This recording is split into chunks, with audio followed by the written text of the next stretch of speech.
Yes, dear students, in last class we discussed about general principles of metallurgy. Now let us see the metallurgy of cast iron, copper as well as zinc in pyrometallurgy, then metallurgy of gold in case of hydrometallurgy, and metallurgy of aluminium in case of electrometallurgy. For examination point of view, you can expect one 3 marks question, but till today they have asked either metallurgy of cast iron or metallurgy of aluminium. Usually they are not going to ask the metallurgy of whole metallurgy of iron or aluminium.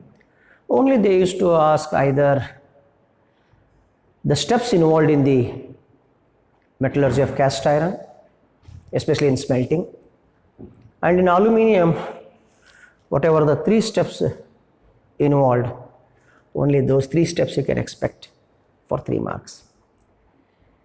So after the completion of explanation, we shall go through the how best you can expect the 3 marks question on the metallurgical procedure. Because from this chapter you can expect 4 plus 1 5 marks questions. 3 plus 1 4 marks questions. Before starting the metallurgy of cast iron, just I want to highlight the 3 commercial forms of iron. One is cast iron, second one is steel, third one is wrought iron. What is the difference between these 3 commercial forms of iron? The main difference is presence of impurities. Now see here, cast iron, second one is steel,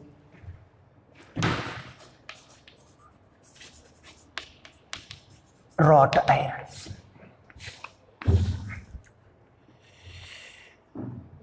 So what is the main difference? Just now I told you that impurities. Cast iron contains 5% impurities like carbon, sulfur, phosphorus, arsenic and manganese. These are the impurities present in the cast iron. And in case of steel, it contains only 0.2 to 2% carbon and a small amount of manganese is added in the form of spazil or spazilation. To make steel hard, we are going to add manganese and a carbon in the form of a spazil. Wrought iron contains only 0.02 to 0.2% carbon. 0.02 to 0.2% carbon only. So due to difference in the impurities, they have different properties. Cast iron is hard and brittle. It cannot be welded. It cannot be welded because of higher the percentage of carbon. It is so hard, so brittle. It cannot be welded. Even it cannot be magnetized. And what about the steel? Steel contains only 0.2 to 2% carbon and small amount of what you can call manganese. It is malleable. It is hard, no doubt about it. Steel is hard, but malleable, ductile, and it can be welded. Even it can be permanently magnetized. And what about the wrought iron? It is soft. Soft. Because very small percentage of carbon. It is very soft. Highly malleable. It can be welded. It can be permanently magnetized. Now let us see where we are using these three commercial forms of iron.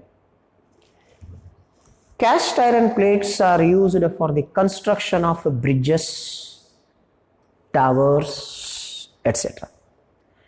Dear students, whenever you come across some microwave towers, you please check it, how they have constructed the tower. They are using cast iron plates and they are going to join these plates with nuts and bolts because we cannot weld.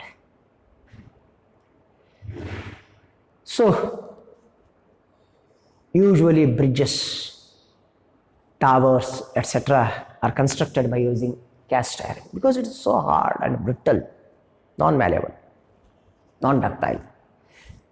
Steel, already I told that we are going to add small amount of manganese to harden the metal, isn't it?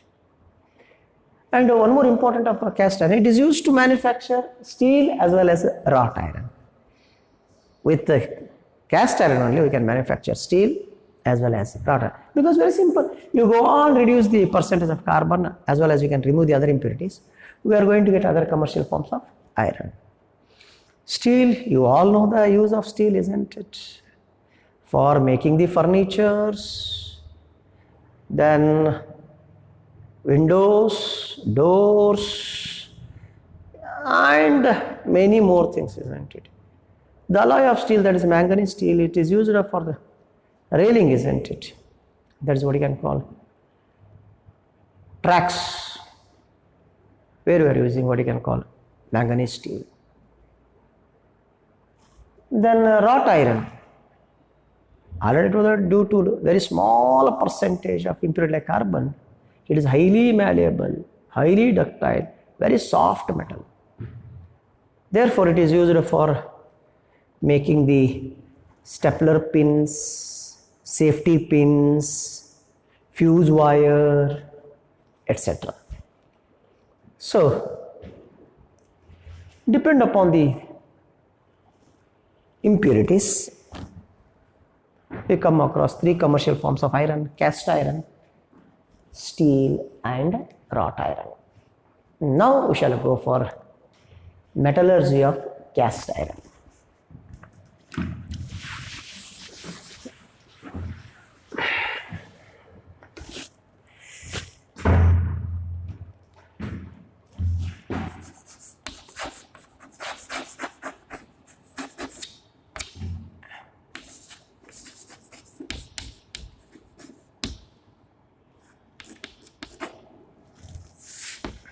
Metallurgy of cast iron. Cast iron is manufactured from its ore, hematite.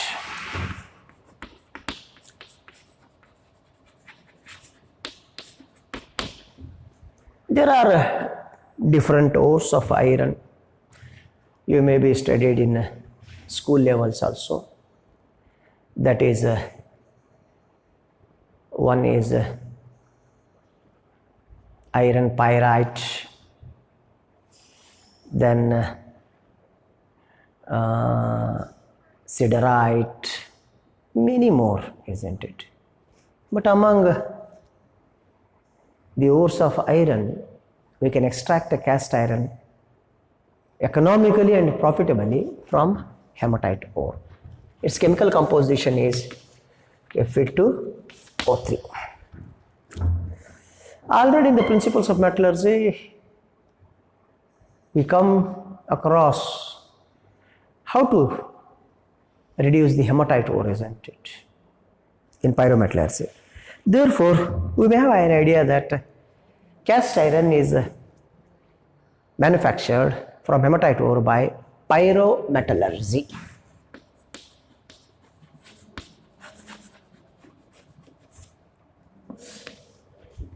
It involves 3 steps. One is concentration. Second one is calcination. Third one is smelting. These are the 3 steps involved in the manufacture of cast iron from hematite ore. Concentration, already we discussed in the general principles of metallurgy. So that is gravity separation, levitation, or hydraulic washing. Therefore, it is not included in your syllabus because already you have come across in the general principles of metallurgy. Second step, calcination. Already you know that, you have studied. What is that? Calcination means heating the concentrated ore to a temperature which is insufficient to melt it in the absence of air or limited supply of air. What are the changes takes place? Moisture is removed. The impurities of carbon, sulfur and arsenic are removed as its volatile oxide. Mass becomes a porous and carbonate ores are gets converted into oxide ore. This is the what you can call chemical methods of concentration called calcination. And here also the concentrated hematite ore is heated to a temperature which is insufficient to melt it in the limited supply of air. As a result, moisture is removed, impurities like carbon, sulfur and arsenic are removed as its volatile oxide, mass becomes porous, and if hematite contains ferrous carbonate, it gets converted into ferrous oxide. It undergoes further oxidation to form ferric oxide.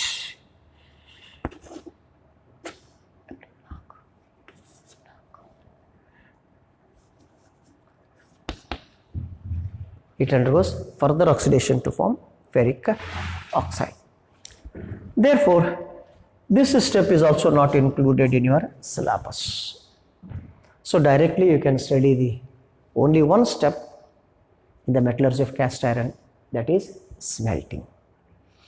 But if you go through once again concentration as well as smelting, you will become very perfect, isn't it? They may ask general question, then you should be able to answer. What is meant by gravity separation? What is meant by calcination, etc. Therefore, if you go through these two steps once again, so you will become perfect, isn't it? Now, we shall go to third step, that is smelting. That is very, very important for examination point of view. So you can expect alternate questions, alternate examination. What is that? In one exam, you can expect metallurgy of cast iron, that is smelting. And in another exam, you can expect what you can call metallurgy of aluminium. Therefore, now we shall see how best you can extract the cast iron from the calcinated hematite ore by smelting. Already in the principles of metallurgy, you may come across what is meant by smelting. Smelting means to smelt or to melt. What it means? Heating the concentrated ore to high temperature using suitable reducing agent and a small amount of flux. Already you know that why you have to heat the concentrated ore to high temperature, because according to Ellingham diagram, as the temperature increases, standard free energy change value increases, therefore stability decreases. Hence, to decrease the stability of metal oxide, for the reduction, you have to heat the concentrated ore to high temperature. Then using suitable reducing agent, that also you can study with the help of Ellingham diagram, and also we concluded that hematite ore is concentrated reduced by using carbon monoxide, because according to Ellingham diagram the intersect of two curves takes place at what you can say less than 310 degrees Celsius. Therefore, carbon monoxide is the better reducing agent for the reduction of hematite. So, reducing agent reduces hematite to molten iron, and a small amount of flux which removes the whatever the gangue present in the hematite. Now, how to carry out smelting? Already know that usually calcination is carried out in a blast furnace, because we are blasting the hot air into the furnace, therefore that furnace is called as a blast furnace. But here we are using tall blast furnace. Just as here,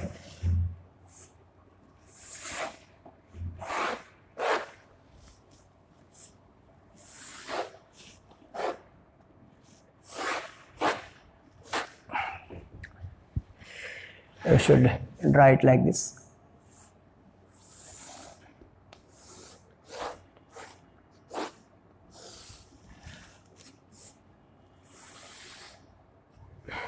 Okay.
So in a brief, I'm going to explain the construction of a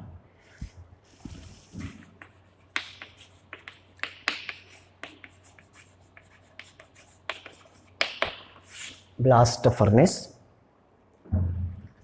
It is made up of steel plates lined inside with a layer of fire bricks. So charge. What is that charge? Calcinated hematite, coke as a reducing agent, and limestone acts as a basic flux in the ratio 8:4:1 by the mass is introduced into the furnace through cup and cone arrangement. What is meant by cup and cone arrangement? Because during addition of charge, the mouth of the furnace cannot be operated manually because of high temperature. Hence, there is a system called as cup and cone arrangement. When you put the what you can call charge over this cup and cone arrangement, due to weight, it moves down.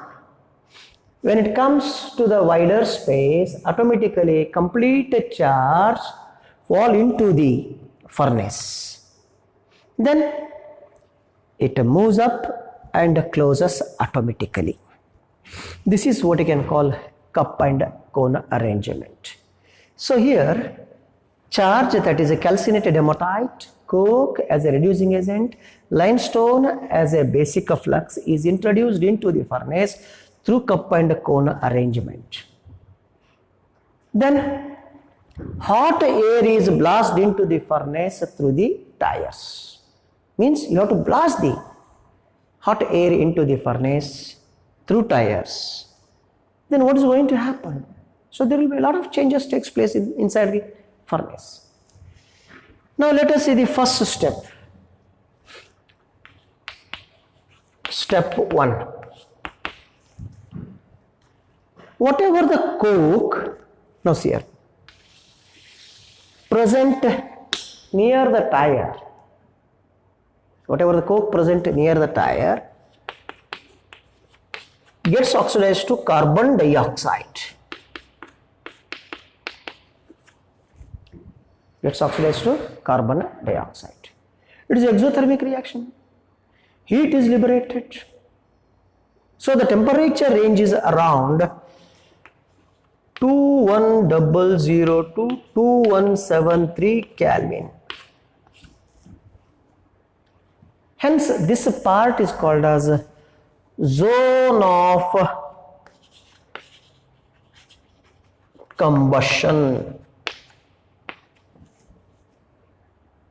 This is the first step what takes place inside the furnace when you blast the hot air into the furnace. What is that? Whatever the coke present near the tire gets oxidized to carbon dioxide, and it is an exothermic reaction. Therefore, temperature range may be 2100 to 2173 Kelvin. So this part is called as zone of combustion. Step 2.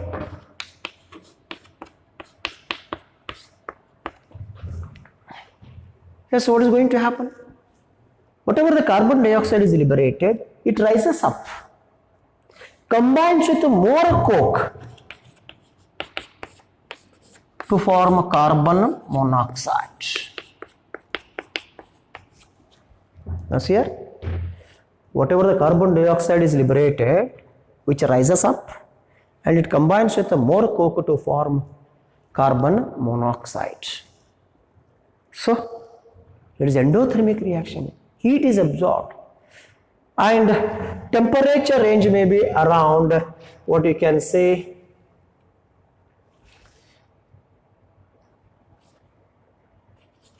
1800 Kelvin to 1900 Kelvin. So here heat get absorbed. Therefore, this part is called as zone of heat absorption. That is what you can call zone of heat absorption.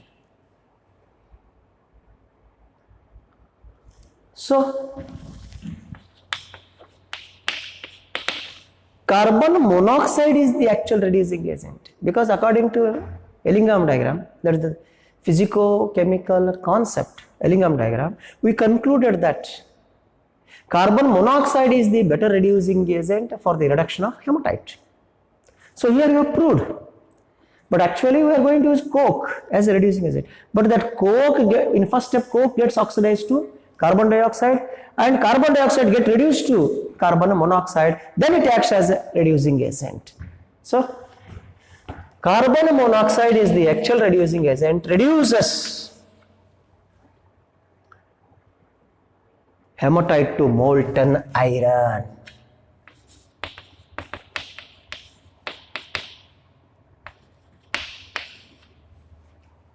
Molten iron. So here reduction takes place. What is going to happen? Reduction takes place. Hence this part is called as a zone of reduction, and temperature range is around 900 to 500 Kelvin. 900 to 500 Kelvin. So, in first step, carbon gets oxidized to carbon dioxide. In second step, carbon dioxide gets reduced to carbon monoxide. In third step, carbon monoxide reduces molten hematite to molten iron. Suddenly you may ask one question. Sir, extraction is over now, sir. No. Still you have not explained about the role of limestone. That's very important. Just to listen here. In fourth step, step 4, in the zone of heat absorption, in the second step, zone of heat absorption, limestone decomposes to lime and carbon dioxide. Limestone decomposes to lime and carbon dioxide. This carbon dioxide once again undergoes reduction to form carbon monoxide that acts as reducing agent. And what about the lime? Lime combines with acidic gang like silica to form a slag of calcium silicate. Therefore, this part is also called as zone of slag formation. Temperature is 1473 to 1123 Kelvin. 1473 to 1123 Kelvin.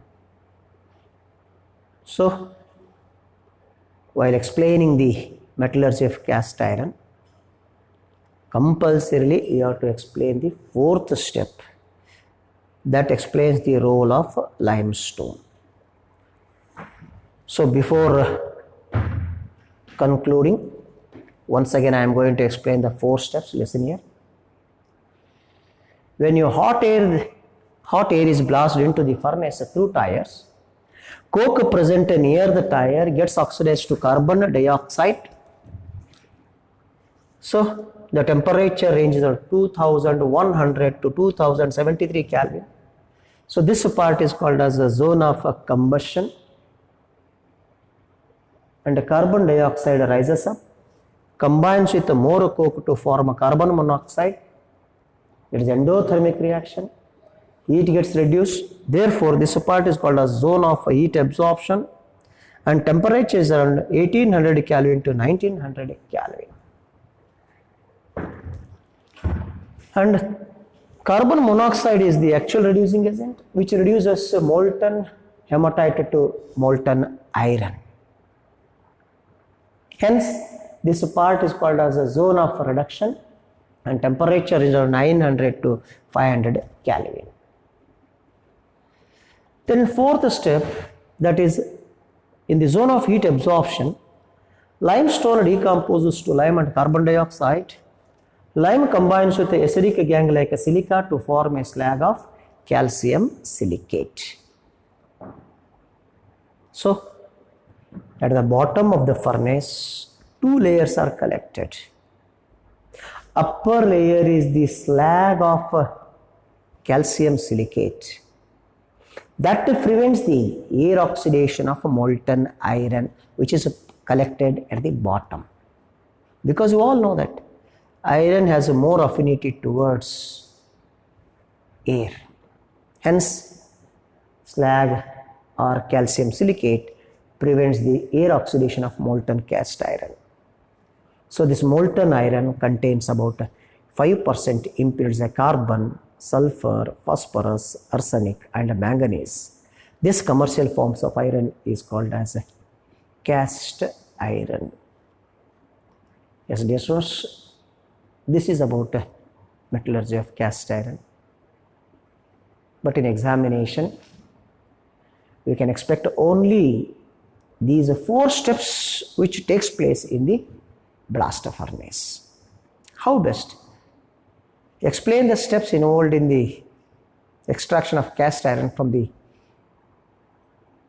calcinated hematite, or you can expect temperature gradients, how it varies.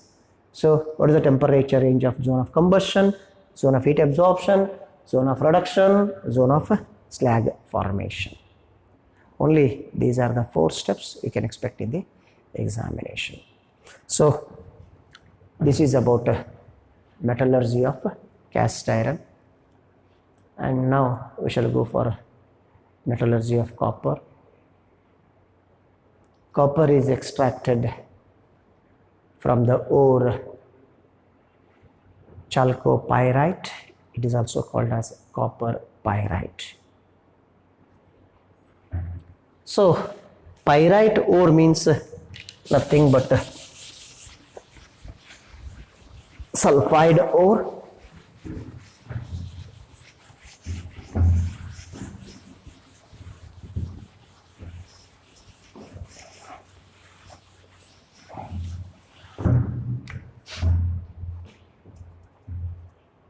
So metallurgy of copper. Till today, we expected only 1 mark question from this metallurgy, that is what is a matte, M-A-T-T-E, matte, not motte, matte. So that we shall discuss it later on. But when it is given in the syllabus means in brief, we have to explain the metallurgy of copper in brief only. Actually, it is a very lengthy procedure because it involves 5 steps. That is the extraction of copper from chalcopyrite or copper pyrite ore by pyrometallurgy. It involves 5 steps. One is a concentration, second one is roasting, third one is smelting, fourth one is bessemerization, fifth one is purification. But according to your syllabus, only smelting and bessemerization is included. That too brief, not in detail, and figures are not important. Because in bessemerization also we are using one furnace called as a Bessemer type vessel. Then in smelting we are using what you can call blaster furnace, but figures are not important for the what you can call examination point of view. Now let us see what is the chemical composition of copper. You all know that it is a sulfide ore, chalcopyrite or copper pyrite, CuSFes, or you can write CuFeS2. This is the chemical composition of copper. Already told that 5 steps, isn't it? First 2 steps already you have studied in the what you can call principles of metallurgy, and also last step, that is purification by electrolytic refining. That also you have studied in the principles of metallurgy. Now we shall go through only 2 steps, that is smelting and bessemerization. But in a brief, I will explain first step as well as the last step also.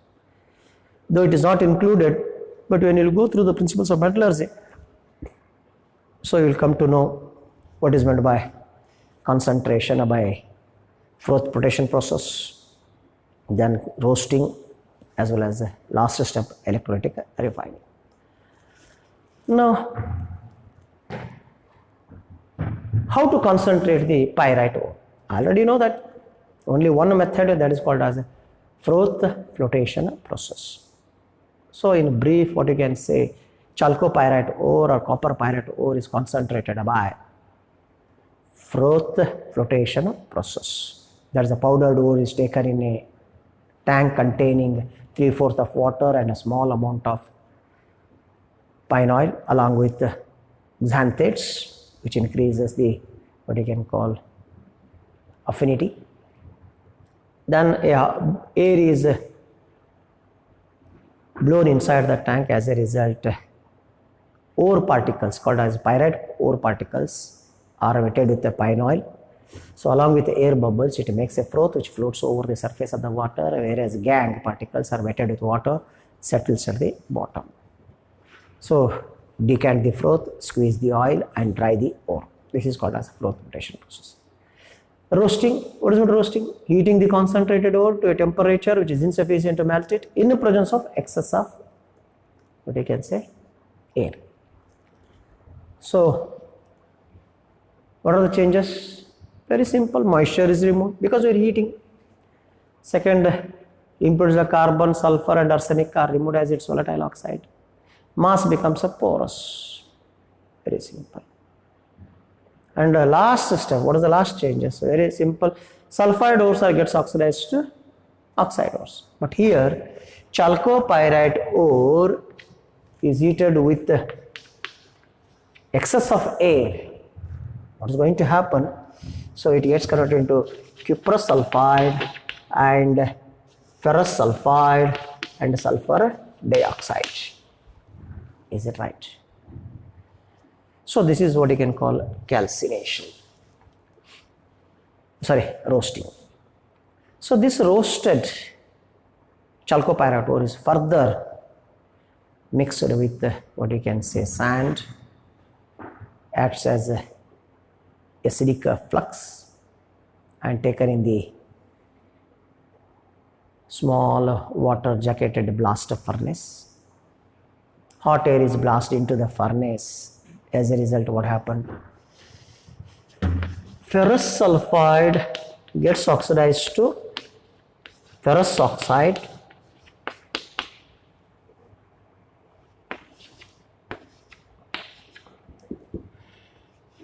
Ferrous sulfide gets oxidized to ferrous oxide, which combines with silica to form a slag of ferrous silicate. Is it clear? So what happened? When hot air is blasted into the furnace, ferrous sulfide gets oxidized to ferrous oxide, which combines with acidic flux like a sand or silica to form a slag of ferrous silicate that collects at the bottom. And what about cuprous sulfide? Very simple. Iron has more affinity towards air, therefore it undergoes oxidation. Copper has more affinity towards sulfur, therefore it doesn't undergo oxidation. That is the main difference. What takes place in the what you can call smelting. That's when metallurgy of cast iron. When you blast the hot air, what happened? Different steps We studied, isn't it? Which takes place. Now here, iron has more affinity towards air, therefore it undergoes oxidation. Copper has more affinity towards sulfur, therefore it doesn't undergo oxidation. So what happened? So this unoxidized cuprous sulfide and a small amount of ferrous sulfide present in the what you can call furnace. That is what you can call a matte. What is a matte? Matte is nothing but molten mixture of cuprous sulfide and a small amount of ferrous sulfide. It should be collected and mixed with a small amount of sand and taken in the Bessemer converter. When you blast the hot air into the Bessemer converter, whatever the small amount of ferrous sulfide present in the matte, that gets oxidized to ferrous oxide, which combines with the sand to form a slag of ferrous silicate. And also cuprous sulfide gets oxidized, small amount of cuprous sulfide, small amount, what I am saying, small amount, because copper has more affinity towards sulfur. Cuprous sulfide gets oxidized to, small amount of cuprous sulfide gets oxidized to cuprous oxide and sulfur dioxide. This oxidized cuprous oxide combines with the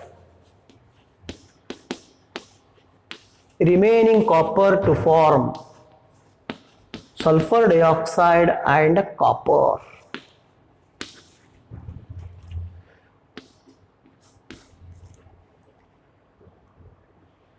Now see here, what happened?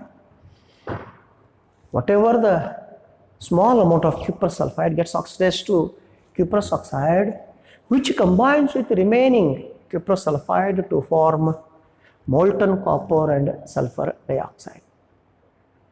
When you pour this molten copper for solidification, sulfur dioxide gas escapes from the molten copper to form blister-like appearance over the surface of the copper. Hence this copper is called as blister copper. So this is about what you can call metallurgy of copper.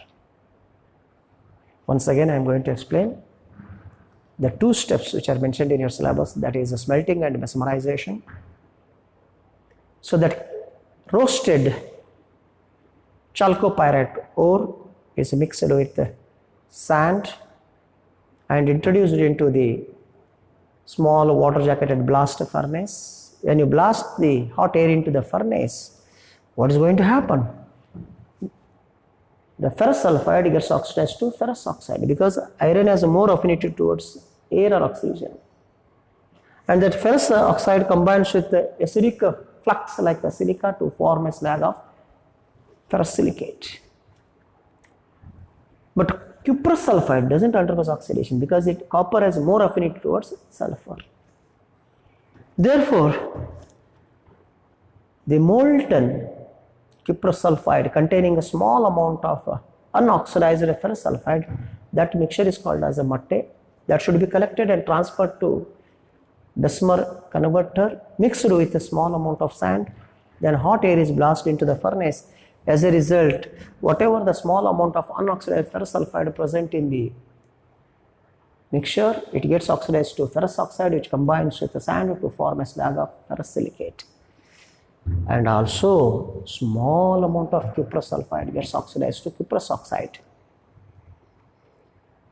and that cuprous oxide combines with the remaining cuprous sulfide to form molten copper.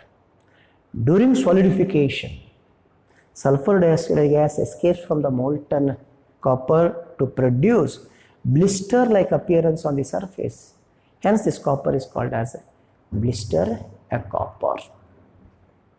So this is about metallurgy of copper, dear students. And one more example, metallurgy of zinc.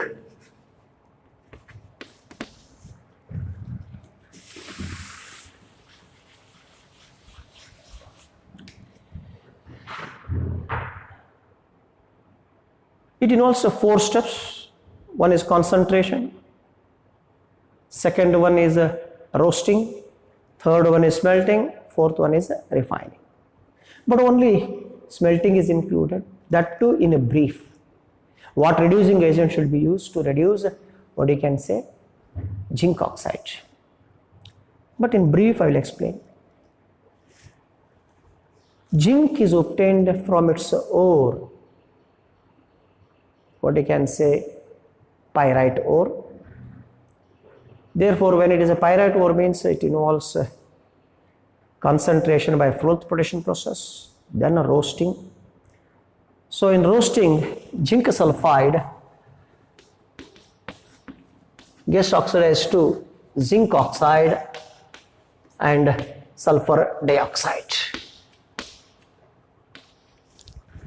This is what you can call roasting. So this roasted zinc ore is mixed with the coke, because according to Ellingham diagram, coke is the better reducing agent for the reduction of zinc, because intersect of two curves takes place above 310 degrees Celsius. Hence coke is the better reducing agent. When roasted zinc ore is heated with coke, it forms pure zinc and carbon monoxide, and it is carried out in a vertical blast furnace. As a result, due to reduction, vapors of zinc are liberated, which are condensed and collected. Only this much is enough for you people, isn't it? Not more. Is it right? This is about metallurgy of zinc. So dear students, in this class we studied about metallurgy of iron, cast iron, metallurgy of copper, metallurgy of zinc. In next class we shall study the metallurgy of gold and metallurgy of aluminum. Thank you.